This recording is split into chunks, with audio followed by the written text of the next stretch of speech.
অহনা বুক ধুকপুক করতে করতে করিডোরের অন্ধকার থেকে বের হওয়ার চেষ্টা করল।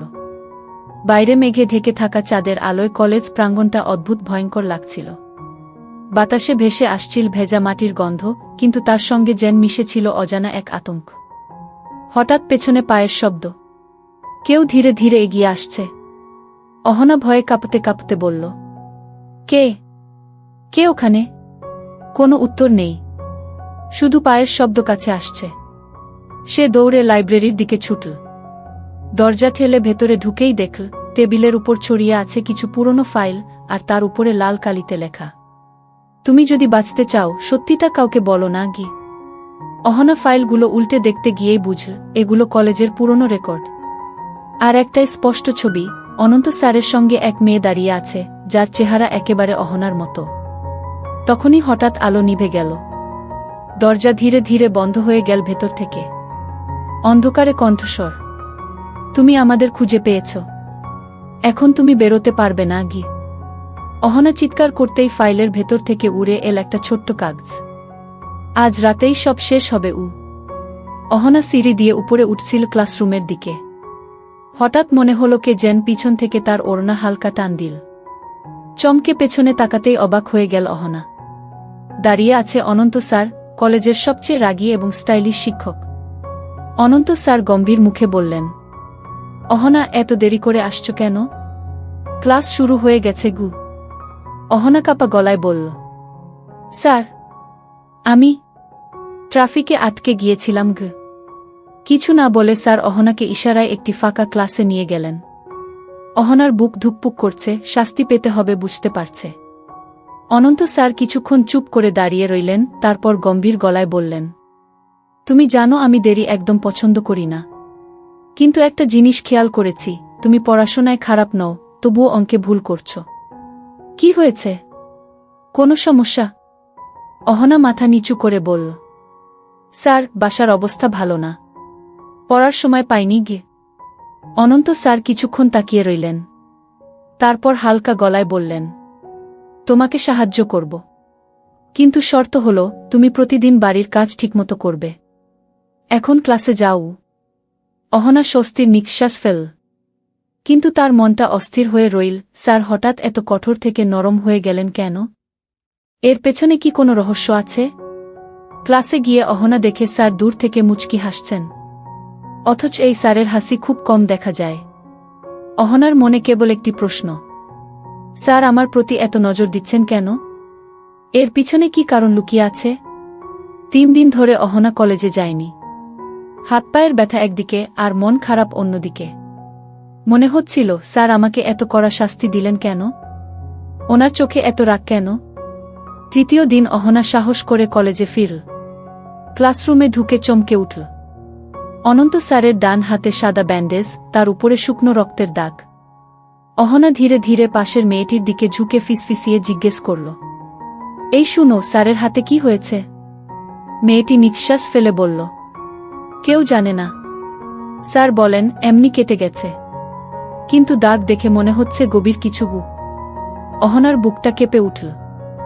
স্যারের মতো কঠিন মানুষ কি নিজের কষ্ট লুকোতে পারে? তবে আসল ব্যাপার কি? ক্লাসে পড়া শুরু হলো, কিন্তু অনন্ত স্যারের গলায় আজ এক অদ্ভুত ক্লান্তি। স্বাভাবিক রাগী ভাবটা নেই। অহনা লক্ষ্য করল মাঝে মাঝে স্যার ব্যথায় হাতটা হালকা চেপে ধরছেন। হঠাৎ অনন্ত স্যার বললেন, অহনা, বোর্ডে এসে আজকের সমাধানটা করক। অহনা কাপা হাতে মার্কার নীল। বোর্ডে অঙ্ক করতে করতে তার চোখ বারবার চলে যাচ্ছিল স্যারের হাতে। রক্তের দাগ যেন অনেক কিছু লুকিয়ে আছে। মনোযোগ দাও। স্যারের কণ্ঠে কঠোরতা ফিরল। অহনা চমকে উঠল। সমাধান শেষ করে বেঞ্চে বসল, কিন্তু মনটা কাঁপছে। ক্লাস শেষে সবাই বেরিয়ে গেল। অনন্ত স্যার হঠাৎ অহনাকে ডাকলেন, তুমি থেকে যাও, তোমার সাথে কিছু কথা আছে গি। অহনার বুকের ভেতর ধুকপুকানি আরও বেড়ে গেল। কেন ডাকলেন? আবার কি বকবেন? নাকি আরও শাস্তি? ফাঁকা ক্লাসরুম, বাতাসের শব্দ যেন অদ্ভুত নিস্তব্ধতা তৈরি করেছে। অনন্ত স্যার জানালার বাইরে তাকিয়ে গম্ভীর গলায় বললেন, তুমি কি জানতে চাও না আমার হাতে কি হয়েছে? অহনা চুপ। মনে হলো স্যার তার মনের ভেতরটা পড়ে ফেলেছেন। স্যার, ও অহনা ফিসফিসিয়ে বলল। অনন্ত ধীরে ধীরে তার দিকে ফিরলেন, চোখে ক্লান্তি আর চাপা কষ্ট। যা দেখছ তার চেয়েও ভয়ঙ্কর কিছু আছে আমার জীবনে। জানতে চাও? অহনার নিঃশ্বাস আটকে গেল। মনে হলো এক অজানা রহস্যের দরজা খুলে যাচ্ছে তার সামনে। ঠিক তখনই বাইরে থেকে কারো পায়ের শব্দ।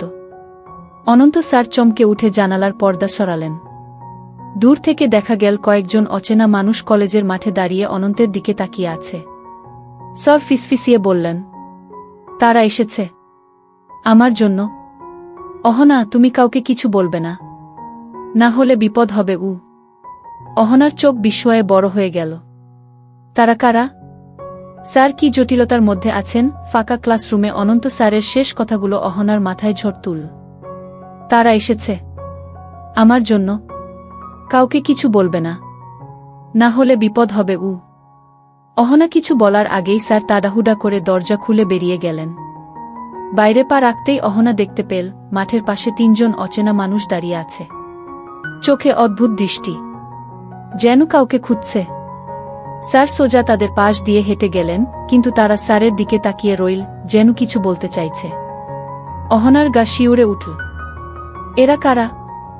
স্যারের সাথে এদের সম্পর্ক কি? পরের দিন সকাল, অহনা কলেজের লাইব্রেরিতে একা বসে অঙ্ক কষছিল। হঠাৎ পাশের টেবিলে একটি ছোট কাগজ পড়ে থাকতে দেখল।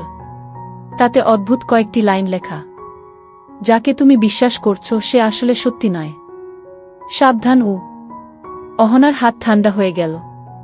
কে এই চিরকুট রেখে গেল? স্যার, নাকি ওই 3 জন অচেনা মানুষ? ঠিক তখন অনন্ত স্যার লাইব্রেরিতে ঢুকলেন। স্বাভাবিক মুখে বললেন, অহনা, কালকে তোমাকে ভয় পাইয়ে ফেলেছি, কিন্তু তুমি যেভাবে মনোযোগ দিয়ে পড়ছ, ভালো লাগল। অহনা উত্তর দিল না, চিরকুটটা মুঠো করে লুকিয়ে ফেল। বিকেলে ক্লাস শেষ হলে অহনা কলেজের পেছনের বাগানের দিকে গেল, কারণ কাগজে আরও একটি লাইন ছিল। সত্য জানতে চাইলে বাগানের পুরনো শেডে এসো। অন্ধকার শেডের দরজাটা কড়মট করে খুলতেই অহনা দেখল ভেতরে এক অচেনা মানুষ দাঁড়িয়ে, মুখ আড়াল করা। সে ফিসফিসিয়ে বলল, তুমি অহনা? ওনার কাছাকাছি এসো না। উনি যাকে বলে শিক্ষক সেটা এক অভিনয় মাত্র। ওনার অতীত জানলে তোমার পৃথিবী কেঁপে উঠবে। অহনা চমকে গেল, কিন্তু তখনই পেছন থেকে আরেকটি কণ্ঠস্বর, গভীর, রাগী। এখানে কি করছো অহনা? ঘুরে দাঁড়াতেই দেখে অনন্ত স্যার। অনন্ত স্যারের রাগী কণ্ঠে পেছন থেকে ডাকা মাত্র অহনা কেঁপে উঠল। ফাঁকা শেডের ভেতরে দাঁড়িয়ে থাকা অচেনা মানুষটা মুহূর্তে অদৃশ্য হয়ে গেল, যেন কোথাও লুকিয়ে পড়েছে। অনন্ত স্যার ধীরে ধীরে এগিয়ে এলেন। এখানে কি করছো? অহনার কণ্ঠ আটকে গেল, কিছু বলতে পারল না। স্যার হঠাৎ চারপাশে তাকালেন, যেন কাউকে খুঁজছেন। তারপর নিচু গলায় বললেন, কেউ তোমার সাথে কথা বলেছিল? অহনা মাথা নাড়ল, কিন্তু মনের ভেতর ভয় আর প্রশ্নের ঝড়। স্যার কি সব জানেন, নাকি তিনি এই রহস্যের মূল চরিত্র? স্যার বললেন, তুমি যা দেখেছ, যা শুনেছ, সব ভুলে যাও। এই জায়গা আর কখনো আসবে না, না হলে বিপদ তোমার উপরও নেমে আসবে। অহনার বুক ধুকপুক করছে। স্যার, সত্যি কি? আপনি কি লুকাচ্ছেন? অনন্ত কিছু বললেন না, বরং দরজা খুলে বাইরে বেরিয়ে গেলেন। অহনা অসহায়ভাবে দাঁড়িয়ে রইল। পরের দিন কলেজে আরও অদ্ভুত ঘটনা ঘটল। অনন্ত স্যারের গাড়ির কাছে লাল কালিতে লেখা, সময় শেষ, সত্য প্রকাশ করক। ক্লাসে স্যারের মুখে কোনো অভিব্যক্তি নেই, কিন্তু অহনা দেখল স্যারের চোখে আতঙ্কের ছায়া। হঠাৎ লাইট চলে গেল, পুরো বিল্ডিং অন্ধকারে ডুবে গেল। ঠিক তখনই কেউ অহনার কানে ফিসফিসিয়ে বলল, ওর কাছাকাছি থেকো না, আজ রাতেই সব শেষ হবে। অহনা ঘুরে দাঁড়াতে গিয়ে দেখল কেউ নেই, কিন্তু অনন্ত স্যার দরজার সামনে দাঁড়িয়ে আছেন। তার দৃষ্টি সোজা অহনার দিকে। কলেজের অন্ধকার করিডোরে দাঁড়িয়ে আছে অনন্ত স্যার। তার চোখে এক অদ্ভুত দৃষ্টি, ক্লান্তি, রাগ আর ভয় মিশ্রিত। অহনা থরথর করে কেঁপে উঠল। স্যার! লাইট চলে যাওয়ার পর কেউ আমার কানে কিছু বলল। কে ছিল সে? অনন্ত গম্ভীর গলায় বললেন, তুমি কিছু শুননি, কেউ কিছু বলেনি, যা দেখছ সব ভুল। কিন্তু অহনার মনে হল স্যার জেন নিজেকেই বোঝাচ্ছেন। ঠিক তখনই করিডোরের দূরে হঠাৎ ঝলসে উঠল একটি আলো। কেউ একজন হাতে ছোট্ট একটি টর্চ নিয়ে ইশারা করছে। অহনা ভয়ে জমে গেল। স্যার এক পা এগিয়ে বললেন, অহনা, তুমি ক্লাসরুমে ফিরে যাও। আজকের রাতটা শান্ত থাকুক। কিছু জানার চেষ্টা করো না আগে। অহনা সাহস করে বলল, কিন্তু স্যার, আমি কেন বারবার টার্গেট হচ্ছি? কারা ওরা? অনন্ত গভীর নিঃশ্বাস ফেলে বললেন, কারণ তুমি ভুল সময়ে ভুল জায়গায় ছিলে। হঠাৎ টর্চের আলোটা নিভে গেল। সবকিছু আবার অন্ধকারে ডুবে গেল। মুহূর্তের মধ্যে স্যারও কোথায় জেন মিলিয়ে গেলেন। অহনা একা দাঁড়িয়ে রইল, কিন্তু মনে হলো কেউ পেছন থেকে তাকিয়ে আছে। তারপর শোনা গেল ধীর, শীতল কণ্ঠস্বর, আগামীকাল সব জানা যাবে, কিন্তু তার আগে কেউ মরবে। অহনার বুক কেঁপে উঠল। কে মরবে? স্যার নাকি সে নিজে? অহনা বুক ধুকপুক করতে করতে করিডোরের অন্ধকার থেকে বের হওয়ার চেষ্টা করল।